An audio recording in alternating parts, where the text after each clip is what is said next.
नहीं, भारत माता का संविधान है।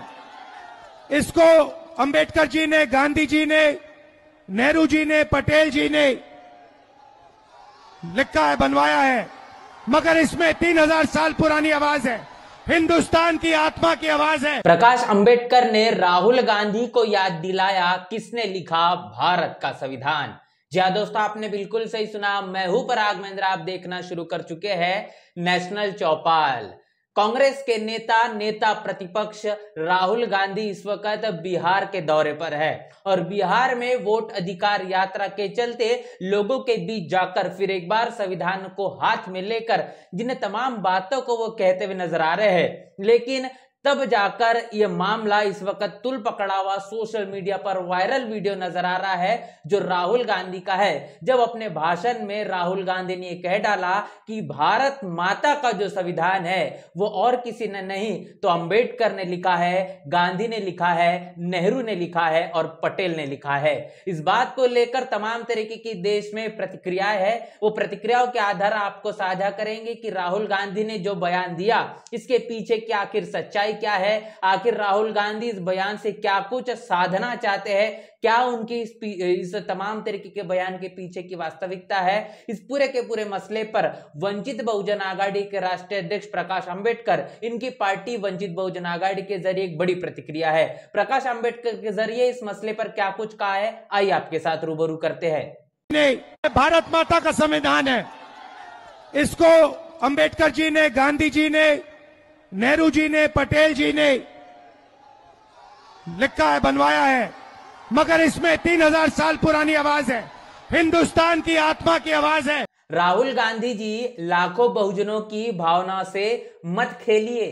भारतीय संविधान के प्रमुख शिल्पकार बाबा साहब अंबेडकर है, नेहरू, गांधी या सरदार पटेल नहीं, बाबा साहब अंबेडकर है। इसलिए बाबा साहब का संविधान बोला जाता है।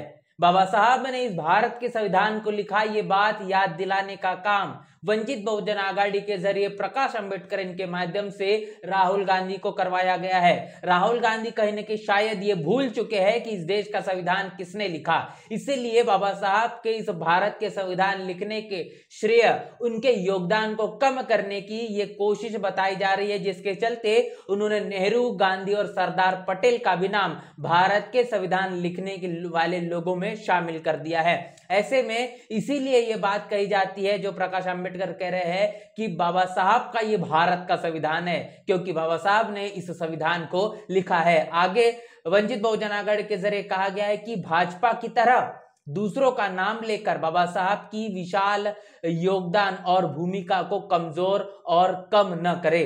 कमजोर करने की बाबा साहब की योगदान की एक कोशिश है जो राहुल गांधी और उनके कांग्रेस के जरिए की जा रही है। आगे कहा गया है कि शायद आप भूल गए कि बाबा साहब अंबेडकर ने संविधान के माध्यम से भारत के दलितों और आदिवासियों को समानता, सम्मान, स्वतंत्रता, अधिकार दिया और हमारे लिए भारत का संविधान सदियों से चली आ रही छुआछूत, जातिगत भेदभाव और मनुवाद के खिलाफ हमारी ताकत और हमारा हथियार है। इस भारत के संविधान ने इस देश के दलितों, आदिवासियों, पिछड़ों को क्या कुछ दिया है, वो बात कही गई है कि बाबा साहब के संविधान से जो हजारों सालों से इस जातिवादी, मनुवादी वर्ण व्यवस्था के जरिए लंबे समय से जो छुआछूत और भेदभाव का सामना जिन्हें करना पड़ रहा था, वो तमाम लोग भारत के संविधान के बदौलत इस देश के मुख्य धारा में आ पाए हैं। और वही तमाम चीजें भारत के संविधान में बाबा साहब ने लिखी है, जिसको तोड़कर, मरोड़कर, चकनाचूर कर इस देश के मनुस्मृति को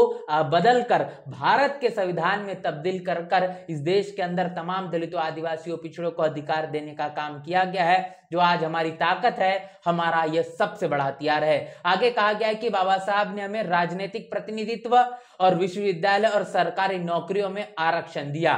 भारतीय संविधान ने दलितों और आदिवासियों को आरक्षण देने का विरोध नेहरू, गांधी और सरदार पटेल ने किया। बाबा साहब इस देश के दलितों, आदिवासियों को मुख्य धारा में लाना चाहते थे, उन्हें आरक्षण, प्रतिनिधित्व देना चाहते थे। हिस्सेदारी और भागीदारी के चलते इस देश के तमाम जाति समुदाय के लोगों के बराबर लाने की मंशा बाबा साहब की थी और वही वो संविधान की बदौलत आरक्षण के जरिए देने की उनकी मंशा थी।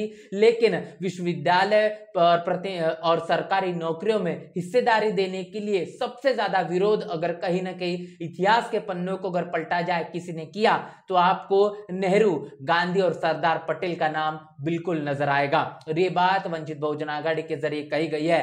कांग्रेस जानती थी कि वे बाबा साहब की जगह किसी और को नहीं ला सकते, क्योंकि भारत में कोई भी बाबा साहब की बुद्धि और संविधान निर्माण की क्षमता की बराबरी नहीं कर सकता था। इसीलिए उन्होंने दलितों और आदिवासियों के लिए आरक्षण की बाबा साहब की मांग के आगे झुकना पड़ा। और लेकिन नेहरू, गांधी, सरदार पटेल सभी आरक्षण के खिलाफ थे। बाबा साहब 340, 341 और 342 कलम के आधार पर इस देश के संविधान के मुताबिक दलितों, आदिवासियों और पिछड़ों को उनकी हिस्सेदारी, उनकी भागीदारी देना चाहते थे।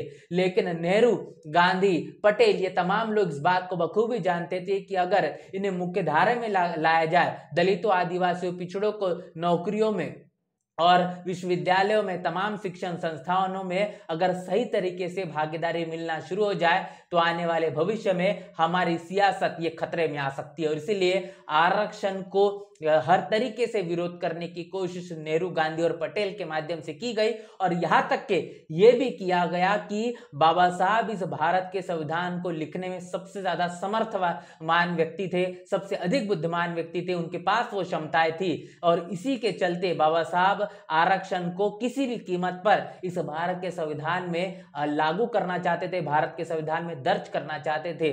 और इसका विरोध होने के बावजूद भी बाबा साहब की तमाम क्षमताओं को ध्यान में रखते हुए नेहरू, गांधी और पटेल को बाबा साहब के इन तमाम शर्तों को मानना पड़ा। और इनका विरोध भी जो बाबा साहब का इन्होंने बार बार किया, उस विरोध को भी झेलकर उनको भी उन्हें सहन करना पड़ा। उसके साथ साथ आगे यह है कि भारत का संविधान अंबेडकर की देन है और बाबा साहब अंबेडकर की ये भारत का संविधान देन है। और देश का नाम हिंदुस्तान नहीं है, भारत है। संविधान खोल के पढ़ा होता तो पता होता आपको। जय भीम, जय संविधान, जय भारत। राहुल गांधी के भाषणों को आप संसद के अंदर, संसद के बाहर सुनेंगे तो बार बार अपने भाषणों में राहुल गांधी इस बात को दोहराते हुए नजर आते हैं कि इस देश का नाम भारत नहीं तो हिंदुस्तान है। भारत का नाम हिंदुस्तान लेने की कोशिश बार बार राहुल गांधी के जरिए होती है, जबकि राहुल गांधी जिस संविधान को लेकर पूरे देश भर घूमने का काम करते हैं, अगर उन्होंने इस संविधान को सही तरीके से पढ़ा होता, इस भारत के संविधान की सबसे पहली ये कलम कहती है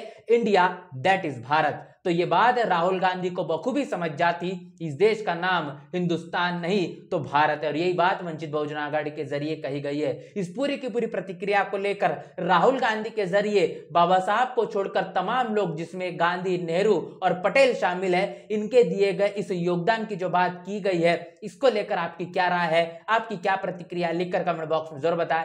बने रहे नेशनल चौपाल के साथ, मिलते हैं वीडियो में, तब तक के लिए जय भीम, जय।